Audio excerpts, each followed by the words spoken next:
나는 참 포도나무요 내 아버지는 농부라.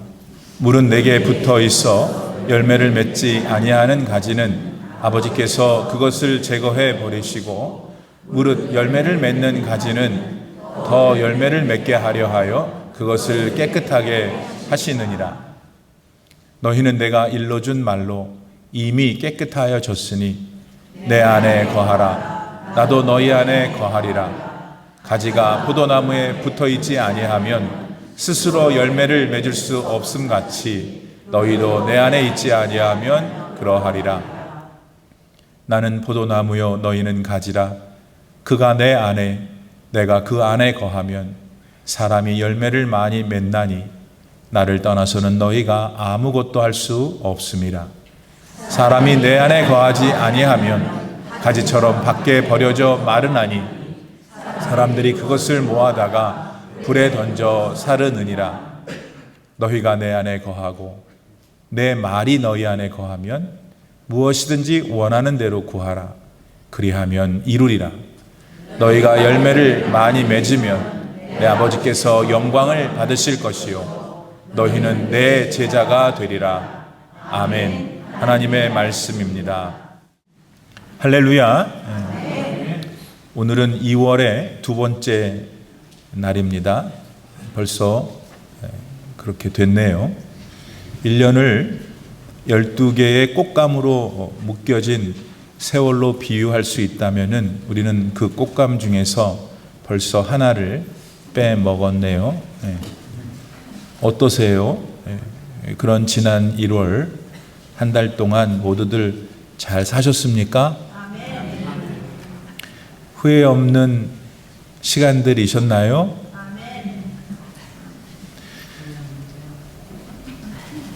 아멘을 하니까 내가 할 말이 없네요.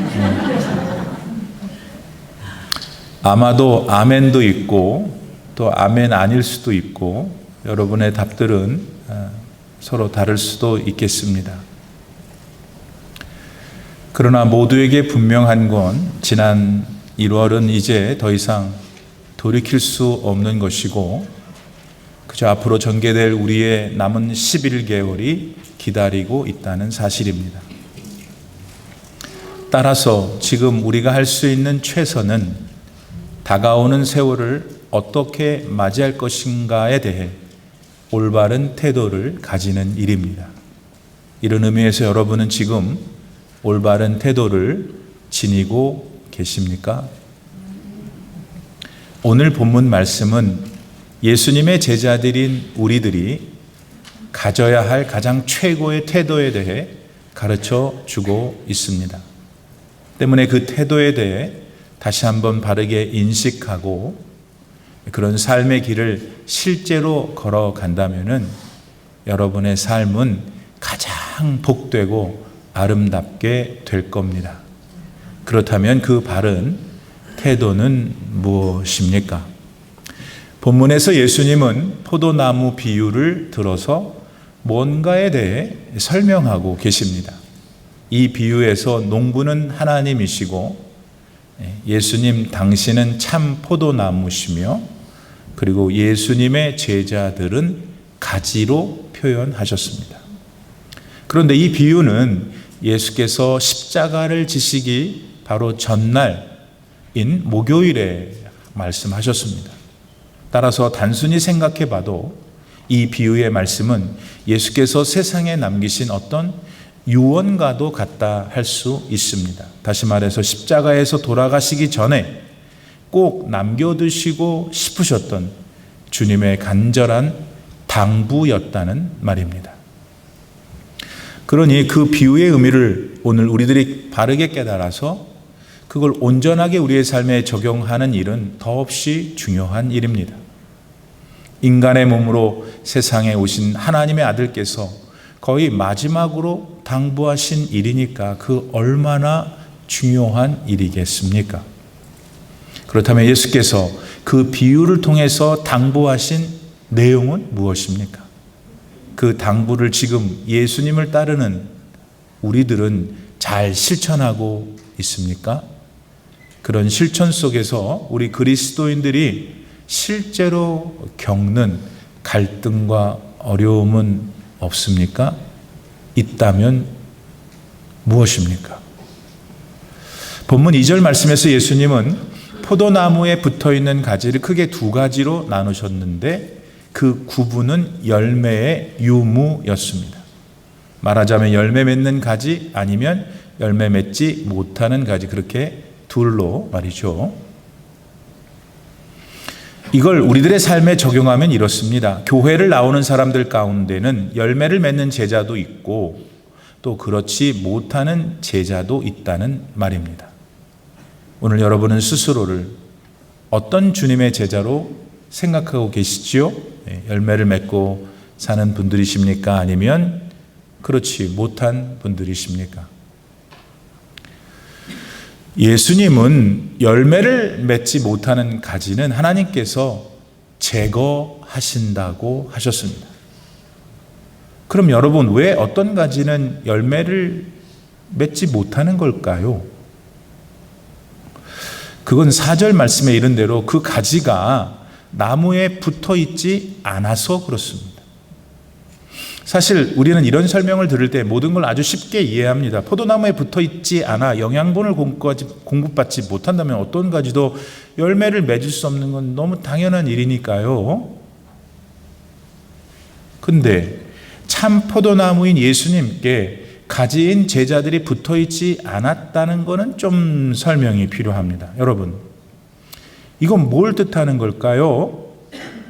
예수님은 이걸 설명하기 위해서 두 가지 표현을 사용하셨습니다. 그중 첫 번째는 4절 말씀에서처럼 제자들이 예수님 안에 거하고 동시에 예수께서 제자들 안에 거한다 하신 겁니다. 그러므로 우리는 예수님 안에서 우리가 거하고 또 예수께서 우리 안에 거하시는 것을 이해하면 됩니다. 그럼 여러분은 지금 그것에 대해서 잘 이해하고 계십니까?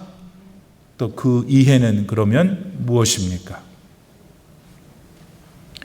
너희가 내 안에 거하고 또 내가 너희 안에 거한다는 내용이 좀 관념적이어서 그러셨는지 예수님은 그것의 의미에 대해서 두 번째로 재차 7절 말씀에서는 이렇게 표현하십니다. 비슷해 보이지만 조금 다릅니다. 그건 이겁니다. 너희가 내 안에 거하고 내 말이 너희 안에 거하면 이라고요. 예수님은 두 번째 설명에서 내가 너희 안에 거하면 이란 표현 대신 내 말이 너희 안에 거하면으로 그 표현을 바꾸신 겁니다. 그러니까 조금 더 이해하기 쉬워 보입니다. 내가 너희 안에 거하는 것보다는 나의 말이 너희 안에 거하는 것이 여러분에게도 뭔가 더 좀 감이 잡히지 않습니까? 그러므로 이 상을 정리해 보면 이렇습니다. 가지가 열매를 맺으려면 나무에 단단히 붙어 있어야 한다. 제자들이 열매를 맺는 삶을 살려면 예수님께 아주 끈끈하게 달라붙어 있어야 한다. 그리고 그렇게 되려면 제자들은 반드시 예수께서 하신 말씀을 바르게 실천해야 한다. 이렇게요. 자, 그런데 여러분, 이 말에는 엄청난 파괴력이 있습니다. 그래서 말 한마디로 어떻게 한다고요? 천냥빚을 갚을 수가 있는 거예요. 생각해 보세요. 어떤 두 사람이 사랑할 때 그 사랑의 시작은 보통 어떻게 싹트고 자라나게 됩니까? 감정으로요? 물론 감정이 있어야죠. 그렇지만 그 감정을 서로에게 전하는 말로 그렇습니다. 물론 말 외에도 다른 표현 방법들이 없는 건 아니죠. 하지만 가장 보편적이고 가장 강력한 방법은 바로 말입니다. 그렇다면 오늘 우리는 눈에 보이지 않으시는 예수님과 어떻게 도대체 사랑을 나눌 수 있을까요? 역시 말이 가장 강력한 도구입니다. 그리고 예수님은 그런 말을 이미 성경에 계시로 남겨놓으셨잖아요. 이제 남은 거는 우리가 그 말을 보고 묵상하고 실제로 실천하는 것뿐입니다. 그리고 오늘날의 제자들이 우리가 그렇게 할 때 거기에 놀라운 역사가 나타납니다. 곧 열매가 맺히게 되는 것이죠. 오늘 여러분들은 그런 열매가 무엇인지 경험하고 계시죠? 우리 교우들은 참 겸손해, 그렇죠? 만약 그게 아니라면 뭔가 아직 잘 분별하지 못해가지고 그냥 맥없이 교회만 다니고 계실 수도 있는데, 혹시 그런 분들이 있다면 오늘 이 시간 이후로 삶이 바뀌어서 더 풍성한 인생을 살기를 축복합니다. 자, 이런 질문에 대해서 우리가 정직하게 답할 필요가 있는데요. 그거는 열매를 맺지 못하는 가지들에 대해서는 농부인 하나님께서 2절 말씀에서처럼 없애버리신다고 했기 때문입니다.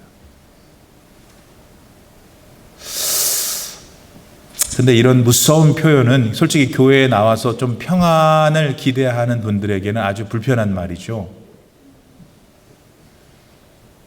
목사님이나 성경이나 그런 얘기들은 좀 안 했으면 하는 게 보통 우리들의 감정일 거예요.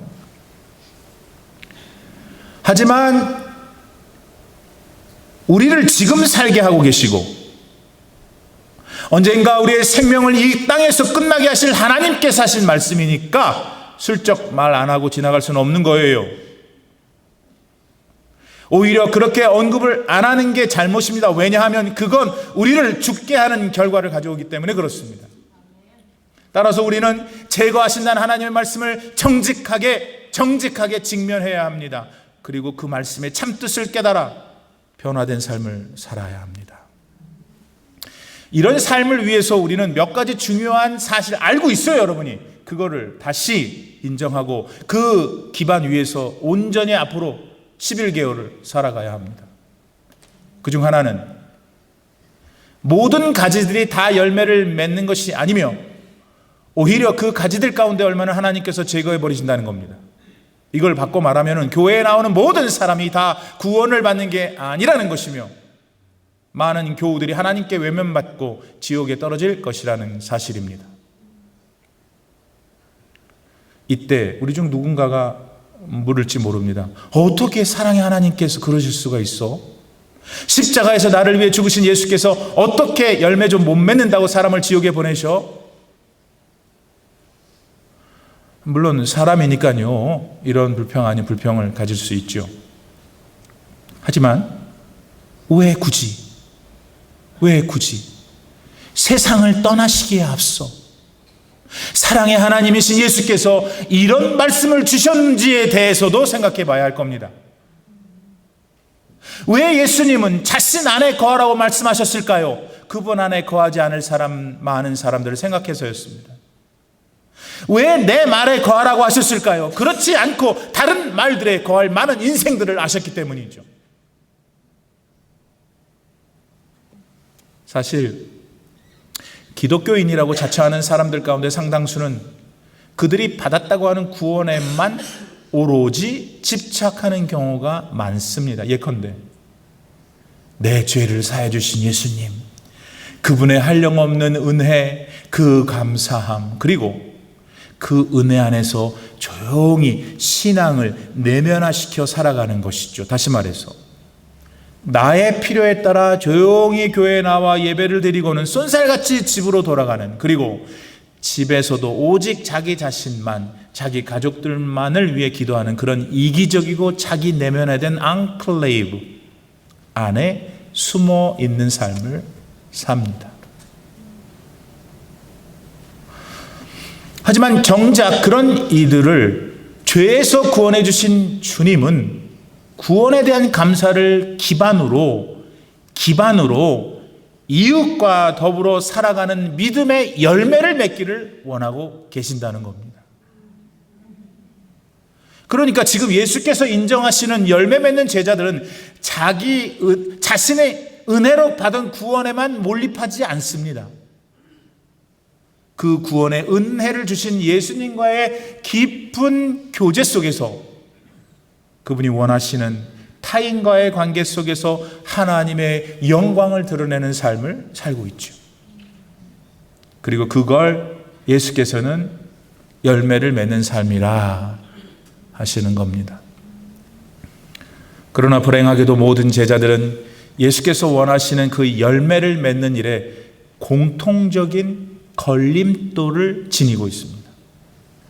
그렇게 하고 싶은데 모든 제자들에게 그렇게 하지 못하는 뭔가가 있다는 겁니다. 그건 바로 인간의 죄성입니다. 예수님의 십자가 공로로 사람들은 그들의 죄를 사함받을 수 있습니다. 그러나 여전히 그 육신은 이 땅에 발딛고 살기 때문에 그 죄성이 완전히 사라지지는 않습니다. 그래서 여러분이 예수님 은혜로 구원받았지만 죄를 짓는 거예요. 훗날 예수께서 재림하시고 심판하실 때 죄성으로 오염된 우리의 육신도 신령한 부활의 몸을 입게 되니 그제서야 비로소 우리는 죄로부터 완전히 자유하게 될 겁니다. 그런 삶을 살아가는 곳이 천국이지 않습니까? 그러나 아직 그날이 이루지가 않았으니까 예수님의 보혈로 구원을 받은 제자들 역시 죄된 본성의 공격에서 자유롭지 못합니다. 그리고 그 공격을 막고 계속 전진하는 삶을 살지 못하게 되면은 결국 그 죄에 져서 열매는커녕 자신도 모르게 마귀의 자식으로 살다가 지옥에 떨어지고 마는 것이죠.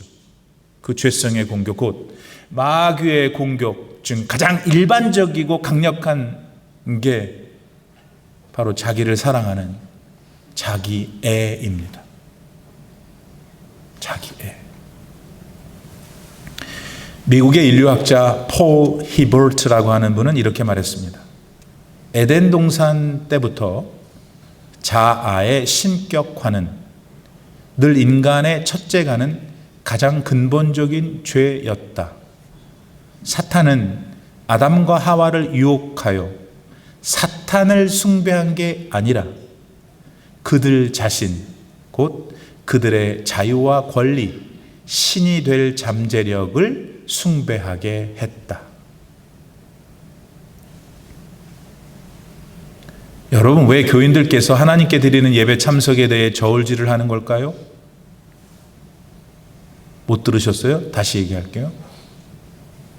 왜 여러분들은 하나님께 드리는 예배에 참석할까 말까에 대해 저울질을 하는 걸까요?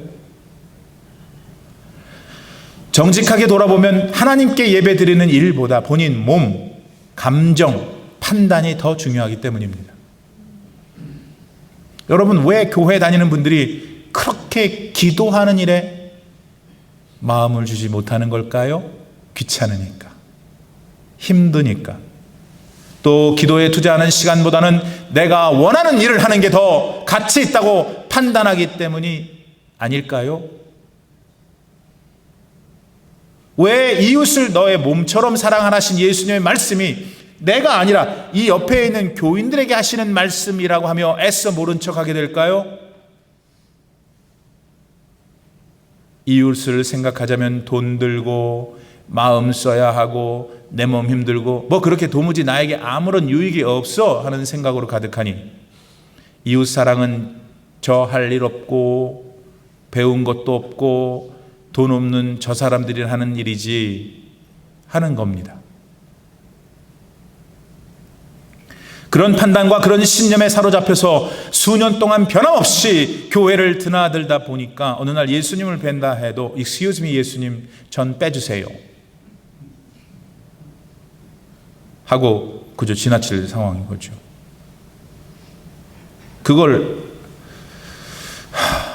그토록 우리 사람은 자기 자신을 그렇게 죽도록 사랑하는 자기애의 병에 빠져 있어요. 그걸 알고 그걸 벗어나기 위해 말씀을 읽고 묵상하여 실천하는 자가 곧 포도나무에 붙어있는 가지입니다. 그 가지만이 열매를 맺을 수 있게 되는 거고요. 이런 열매 맺는 사람의 모습에 대해서 들을 때 지금 여러분은 어떤 신앙인들이십니까? 예수께서 본문에 나오는 포도나무 비유의 말씀을 주신 그때를 추적해 보면은 순환주간 목요일 어느 시간이었습니다. 따라서 내일 금요일이 되면 인류의 죄를 대속하시기 위해서 예수께서는 십자가를 지실 거예요. 예수님은 이제 마지막으로 남기셔야 할 그 소중한 말씀 중에 하나로 나무에 붙어 있어 열매를 맺어야 한다 하셨습니다. 그 말씀의 의도는 예수께서 주신 말씀을 잘 듣고 깊이 생각하여서 실천하며 살아 그런 삶이 자연스럽게 가져다 줄 열매를 꼭 맺어야 한다 한 겁니다. 예수님은 많은 제자들 가운데 상당수가 자기 사랑에 빠져서 바른 믿음 생활하지 못하고 마침내 지옥에 떨어질 것을 미리 아시고 깊이 경계하신 겁니다. 그리고 오늘날 우리가 믿음 생활을 하다 보니까 예수님의 그 말씀이 어떤 것 하나도 틀린 게 없다는 것을 뼈저리게 경험하게 됩니다. 새로운 달 2월을 새롭게 시작하신 성도 여러분, 여러분의 삶이 평안하고 행복하기를 진정 원하시잖아요? 그렇다면 그 길은 어디에 있을까요? 그 길은 분명 여러분을 지으신 후에 이 세상에 보내신 하나님 아버지께만 있습니다. 그 하나님께서 오늘 본문 말씀을 통해 꼭 짚어주십니다. 너의 행복과 평안을 위해 이렇게 살라고요. 그 삶은 예수님께 꼭 붙어 있는 겁니다. 그 말은 예수께서 주신 말씀을 읽고 깊이 생각하며 그것으로 그치는 게 아니라 그 말씀을 실제로 실천하는 겁니다. 그럴 때 거기에 열매가 나타나게 되고 그 열매가 8절 말씀에 나오는 대로 하나님 그분께 영광이 될 것이라는 것입니다. 이 삶을 위해서 우리는 구원받은 사람에게도 여전히 존재하는 자기 사랑에서 벗어나서 주님 사랑으로 항상 나아가셔야 합니다. 자기 사랑이라는 매혹적인 덫으로 우리를 날마다 홀리는 마귀 사탄의 유혹을 말씀으로 물리치며 나아가야 합니다. 할 수 있는 한 자주 예배를 드리고 매 순간의 기도로 승리를 이루셔야 합니다. 그럴 때 살아계신 예수의 영이신 성령이 여러분을 도울 것입니다. 지키실 것입니다. 우리를, 내 삶을 가장 선하게 인도하실 겁니다. 저는 지난주 월요일부터 목요일까지 우리 교회 교단 총회에 참석했습니다.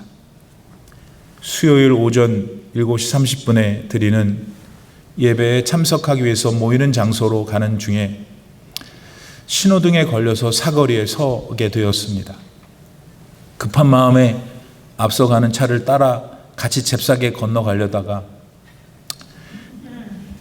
그러지 말자는 생각이 들어서 멈춰 섰습니다. 그렇게 얼마나 있었을까요? 신호등이 초록색으로 확 바뀌었습니다. 기다리던 차 중 가장 맨 앞에 서 있던 저는 그걸 보자마자 아무 생각 없이 앞으로 막 내달렸습니다. 바로 그때 제 왼쪽으로 어떤 차가 막 달려오는 것 같았습니다. 오는 것 같다는 것은 제가 그 차를 보지 못했기 때문입니다. 그저 저는 제 앞만 보고 막 나아갔을 뿐이었으니까요. 근데 그 차가 그만 자기 차선에서 신호를 무시하고 돌진해 왔고 저는 그저 아무 생각 없이 제가 가는 방향으로 차를 막 밟고 있었던 거죠. 따라서 누가 봐도 제 왼쪽으로 막 달려오는 차는 신호등을 보고 정상적으로 가던 저를 그대로 와서 박을 상황이었습니다. 순간 모든 게 영화의 한 장면 같았습니다. 끼익하는 타이어 소리의 굉음과 함께 어느 검은색 SUV 하나가 제 몸쪽으로 미끄러져 오는가 싶더니 제 차 왼쪽을 가까스로 비껴 제 차 바로 앞에 비틀거리며 섰습니다. 그 순간 저는 급히 브레이크를 밟고 섰죠. 그러면서 순간 솟아난 두려움과 공포에 어쩔 줄 몰라 했습니다. 그런 중에 저와의 충돌을 모면한 그 검정색 SUV는 급하게 주행랑을 놓았습니다. 그렇게 저는 지난 수요일 달라스 도심 사거리 한복판에서 한동안 멍하니 서 있었습니다. 그날 저는 최소한 크게 다쳐서 응급실 중환자실로 실려갔을 겁니다. 그러나 저는, 심지어 제가 빌린 렌터카조차도 털끝 하나 상하지 않았습니다. 예수님께서 저를 도와주시지 않았다면 저는 지금 이렇게 설교하고 있지 못했을 겁니다. 이미 하나님의 나라에 갔을 겁니다. 여러분, 저 역시 많은 일들을 겪어온 인생이지만은 이렇게 구사일생의 도움을 얻은 건 처음이었습니다. 분명 하나님은 아직도 하나님 보시기에 제가 이 땅에서 할 일이 있다고 생각하신 것 같습니다. 요사이 LA 화재로 또 비행기 사고들로 인해 참으로 안타까운 일들이 많이 일어났습니다. 그 모든 관계자분들에게 하나님의 위로와 하나님이 주시는 용기가 있기를 기도합니다. 동시에 그런 일들이 우리 주변에서 일어나는 걸 볼 때 솔직히 참 무섭고 두렵기도 합니다. 그러나 여러분, 그렇게 제한된 시간을 살아갈 수밖에 없는 게 우리 모든 인생들의 운명입니다. 하나님께서 정해놓으신 삶인 것이에요. 그걸 감히 누가 저항하고 누가 거부할 수 있다는 말입니까?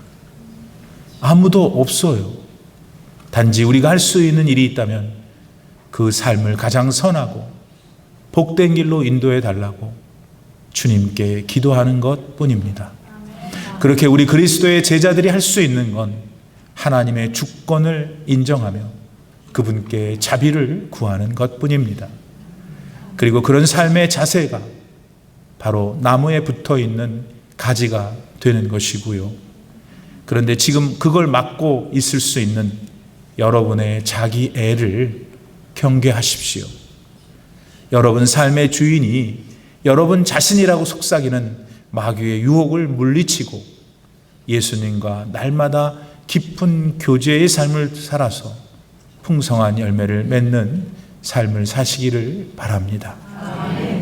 우리가 맞게 된 이달 2월은 바로 그런 삶을 살 수 있는 하나님이 주신 또 다른 은혜의 기회입니다. 모두들 예수님과의 더욱 깊은 친밀한 교제를 통해 이달에 더욱더 많은 열매를 맺는 축복이 있기를 그리스도의 이름으로 축원드립니다. 아멘. 기도합시다. 하나님 아버지, 이 땅에 저희를 보내주셔서 감사합니다. 오늘 이 나이가 되기까지 살게 해주셔서 감사합니다. 또 하나님께서 정해놓은 그날까지 나의 인생을 인도하실 것을 믿고 감사를 드립니다. 주님과의 교제 속에서 더욱더 깊은 신앙으로 우리들의 남은 여생을 살 수 있도록, 그리하여 많은 열매를 맺는 인생이 될 수 있도록 도와주옵소서. 험난한 인생, 고단한 삶이지만 주님만 바라봅니다. 도와주시옵소서. 예수님의 이름으로 기도드립니다. 아멘.